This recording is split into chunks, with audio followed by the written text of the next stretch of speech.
SN2 reaction 1 step में होती है, उन्होंने पढ़ा है। SN फर्स्ट रिएक्शन 2 स्टेप में होती है।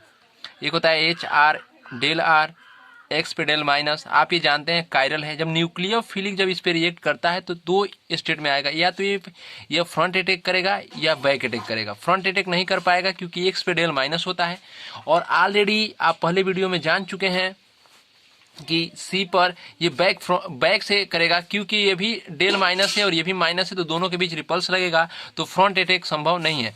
जब यह रिएक्ट करता है तो N क्या करता है, R और R डैश के पहले इसको चेंज करता है और न्यूक्लियोफिलिक आकर के C के साथ जुड़ जाता है, और ये X भी आकर के जुड़ता है। यहाँ पर कार्बन के पास पेंटावैलेंट इंटरमीडिएट कंपाउंड का निर्माण होता है। अब होता क्या है, न्यूक्लियोफिलिक C से जुड़ना चाहता है, X इलेक्ट्रॉन लेकर के यहाँ से हटना चाहता है, तो बॉन्ड को तोड़ना है। बॉन्ड वहीं जल्दी टूटते हैं जिनकी बॉन्ड लेंथ बहुत बड़ी होती है, तो कभी भी X की बॉन्ड लेंथ थोड़ी बड़ी होगी न्यूक्लियोफिलिक की अपेक्षा, और यहाँ से X क्या करेगा, अपनी बॉन्ड को तोड़ना ही चाहता है, और ये बॉन्ड को तोड़ करके बाहर निकल जाएगा, और जो हमें रिएक्शन मिलेगा वो मिलेगा न्यूक्लियोफिलिक के साथ C जुड़ा रहेगा, H R और R डैश। अब इस शीट को समझिए, ये हमारा कार्बन एटम है, इस तरीके से है, और यहाँ पर हमारा एक जुड़ा हुआ है R। जब हम इस R को हटाते हैं तो ऐसे फैलता है, प्लेन स्टेट में आता है, लेकिन जैसे ही दूसरा जुड़ता है फिर आ जाता है। तो पहले तो ये स्टेट में था, बाद में इस स्टेट में हो गया, अब इस स्टेट में हो गया। इसका मतलब ये हुआ है कि इसके अंदर इन्वर्जन हुए, और जब भी कभी SN2 रिएक्शन होता है तो उसमें जो कंपाउंड मिलता है वह SN2 कंपाउंड मिलता है, और इसमें प्लेन पोलराइज लाइट वाली स्टेट आती है, और हमें 2 स्टेट मिलेंगे, या तो क्लॉकवाइज मुड़ जाएगा या एंटी क्लॉकवाइज मुड़ जाएगा। हम लोग इसको यहाँ समझेंगे। देखिए हमारे पास दिया है CH3 और C2H5, और इसके साथ एक जुड़ा हुआ है हमारा X। अब हम क्या कर रहे हैं कि हमें रिएक्शन कराना है KOH से। KOH से कराएंगे तो OH सबसे पहले इस पर माइनस आएगा और K पर प्लस आएगा, और जिस पे माइनस आएगा वही हमारा न्यूक्लियोफिलिक होगा। और OH से रिएक्शन करेगा तो C जब आकर के जुड़ेगा तो हमारे पास मिलेगा C, और यहाँ पर आकर के जुड़ जाएगा OH, ऊपर रहेगा H, थोड़ा सा इससे रिप्लेस होगा R यानी कि CH3, और दूसरे में होगा C2H5। अब देखिए इनकी जगह बदल गई, और इस प्रकार के सभी कंपाउंड्स को हम इन्वर्जन कंपाउंड कहते हैं। यह इसका एग्जाम्पल है, ठीक है। अब होता क्या है, इसके कितने इसकी कौन कौन सी प्रॉपर्टी है इसके बारे में हम लोग समझेंगे। कहता है कि SN2 में रेट ऑफ रिएक्शन या ऑर्डर ऑफ रिएक्शन, हमेशा ऑर्डर ऑफ रिएक्शन 2 होता है, हमेशा ऑर्डर ऑफ रिएक्शन 2 होता है। समझेंगे बाबू, रेट ऑफ रिएक्शन को R से रिप्रेजेंट करते हैं, इसके लिए कांस्टेंट रखते हैं, और कांस्टेंट रखने के बाद जो जिस पे निर्भर करता है, तो सबसे पहले तो होता है RX जिसको हम हैलो एल्केन बोलते हैं, और हमारा दूसरा होता है न्यूक्लियोफिलिक जिस पर माइनस चिन्ह लगता है। इसकी पावर 1 है और इसकी पावर 1 है, तो इन दोनों को मिला करके हमारा ऑर्डर ऑफ रिएक्शन कितना होता है, 2 होता है। इसका उल्टा याद रखेंगे, SN फर्स्ट में ऑर्डर ऑफ रिएक्शन 1 होता है क्योंकि वहाँ न्यूक्लियोफिलिक बहुत वीक होता है और उसके ऊपर उसकी प्रॉपर्टी डिपेंड नहीं करती है। दूसरा, यह सिंगल स्टेप में होता है। आपने यहाँ देखा ही कि हमारे पास 2 तरीके की कंपाउंड्स मिले, एक मिला हमारा जो पहले वाला था, एक बीच का इंटरमीडिएट स्टेट मिला, और लास्ट एक ही बार हमारा फाइनल कंपाउंड मिल गया। इसमें किसी तरीके की कोई चेंजिंग नहीं होती है, सिंगल स्टेप में होता है क्योंकि इस पे NU जो है आपका न्यूक्लियोफिलिक अटैक करता है।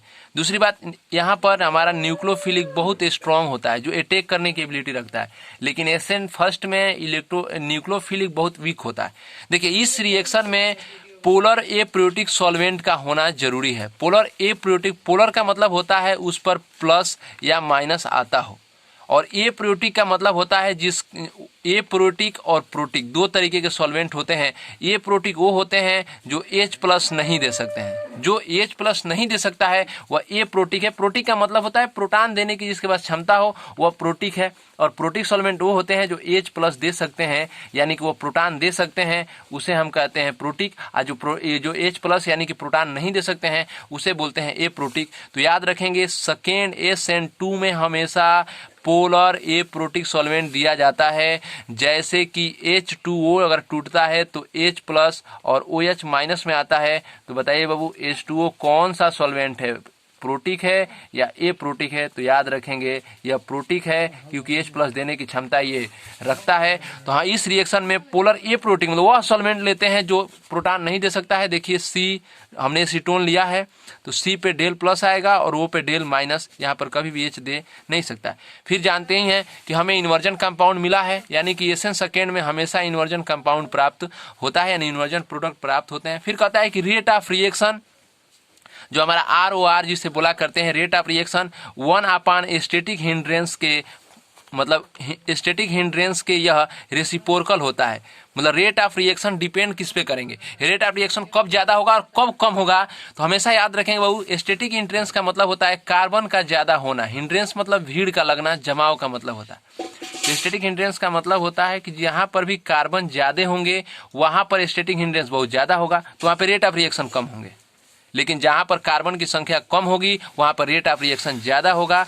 यानी कि हमारे पास CH3 जो है यह एक हैलो एल्केन है जिसमें एक ही कार्बन है और इसे हम 0 डिग्री हैलो एल्केन बोलते हैं क्योंकि इसमें एक भी R नहीं है। अब हमारा दूसरा है RCH2, तो यहाँ भी एक कार्बन है, यहाँ भी एक कार्बन है, 2 कार्बन हो गए यानी स्टैटिक हिंड्रेंस बढ़ गया तो रेट ऑफ रिएक्शन घट जाएगा। इसीलिए 0 डिग्री का जो हमारे पास हैलो एल्केन है उसमें रेट ऑफ रिएक्शन सबसे ज़्यादा और 3rd डिग्री के हैलो एल्केन में रेट ऑफ रिएक्शन बहुत कम होता है। फिर आता है rate of reaction leaving group के ऊपर के प्रोपोर्शनल होता है, यानी कि रेट ऑफ रिएक्शन उतना ही ज़्यादा होगा जितना वह ग्रुप जल्दी छोड़ सकता है, और ग्रुप वहीं जल्दी छोड़ेगा जिसके बॉन्ड लेंथ बहुत बड़े होंगे, क्योंकि जिसका बॉन्ड लेंथ बड़ा होता है वहीं अपने मतलब वहीं जल्दी से बॉन्ड तोड़ने की क्षमता रखता है। तो I की बॉन्ड लेंथ सबसे ज़्यादा होती है तो जल्दी ही ये ग्रुप को छोड़ देगा।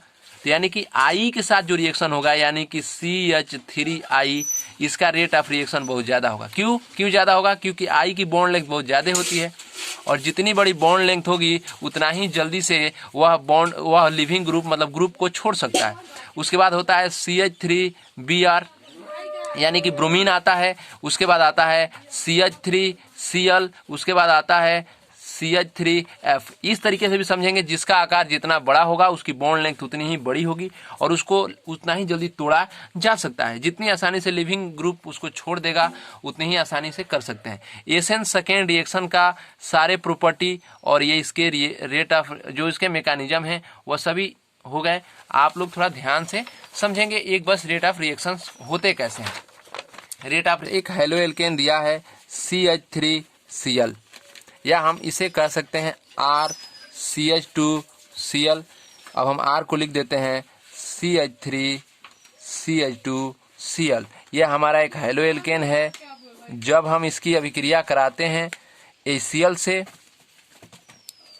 जब हम इसकी अभिक्रिया कराते हैं KOH से और यहाँ पर हम सॉल्वेंट रख देते हैं CH3COCH3, यही हमारा CH3 ये हमारा एसीटोन है और यह ए प्रोटिक सॉल्वेंट है जिसकी प्रेजेंट मतलब जो है वहाँ प्रेजेंट रहेगा।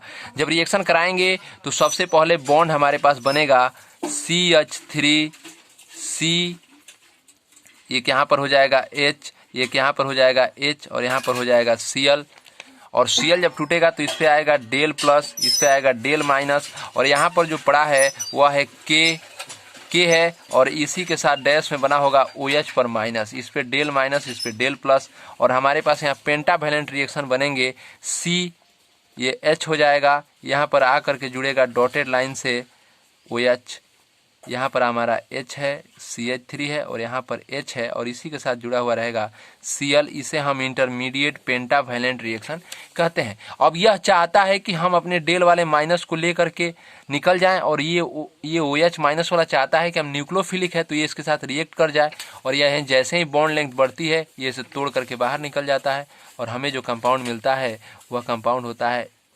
CH3 और H, और यही हमारा इन्वर्जन हो जाता है और इसे हम इन्वर्जन कंपाउंड